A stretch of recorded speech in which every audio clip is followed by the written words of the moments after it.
Hello everyone, কি অবস্থা সবার? আমরা এখন যাচ্ছি ধান খেতে ওষুধ দেওয়ার জন্য। হ্যাঁ, ওই যে ভাইস্তে ওষুধ নিচ্ছে, ঘাড়ে ঝুলাই নিচ্ছে, ও এখন ওষুধ দেবে আর আমি ওর সাথে যাব ওরে হেল্প করার জন্য। ঠিক আছে, তো চলেন দেখি ভাইস্তে আমার কেমন ওষুধ দেয়, কী দিয়ে কী করে।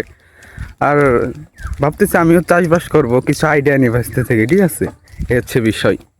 তো ভাইস্তে আমার ওষুধ গুলাই টোলাই রেডি করছে, এখন ঘাড়ে নিচ্ছে। এখান থেকে ধান খেতের দিক যাবো আমরা, যে ধান খেতে ওষুধ দেবো আমরা। ঠিক আছে, আমি আগে কখনো চাষবাস তেমন করি নাই, তারপরে ভাবতেছি এবার দেখি চাষবাস যদি কিছু করা যায়। নিজেদের যেহেতু জায়গা জমি আছে, ভাবতেছি এবার নিজেই করব। তো আমরা গল্প করতে করতে জমিতে চলে আসছি, এখন জমিতে নামবো, নেমে সার দেওয়া শুরু করব। তো আমরা এখন খেতে চলে আসছি, ধান খেতে চলে আসছি, এখন আমরা ওষুধ দেবো।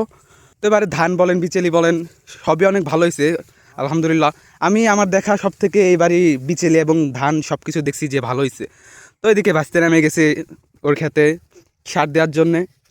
ছেলেগুলোও অনেক ভালো হয়েছে, ও এত লম্বা, ওর পুরো অর্ধেক ঢেকেই গেছে। হ্যাঁ, শুধু মাথা দেখা যাচ্ছে। তো আল্লাহ শুক্রিয়া, এবার অনেক ভালো ধান হয়েছে, কৃষকরা অনেক খুশি। হ্যাঁ, ধান তো প্রায় পেকে আসছে, আর কিছুদিন লাগবে, অল্প কিছুদিনের ভিতর ধান পেকে যাবে, কাটা শুরু করবে। ভাইস্তে, তোমার অনুভূতি কি? এবার ধান কেমন হয়েছে তোমার? পোকা লাগছে ধানে। পোকা লাগছে না? কারেন্ট পোক। তো এটা কি ওষুধ দিচ্ছ তুমি বলো? এটা হচ্ছে ভিটামিন দিচ্ছি, আর যাতে কারেন্ট পোক না নষ্ট হয়।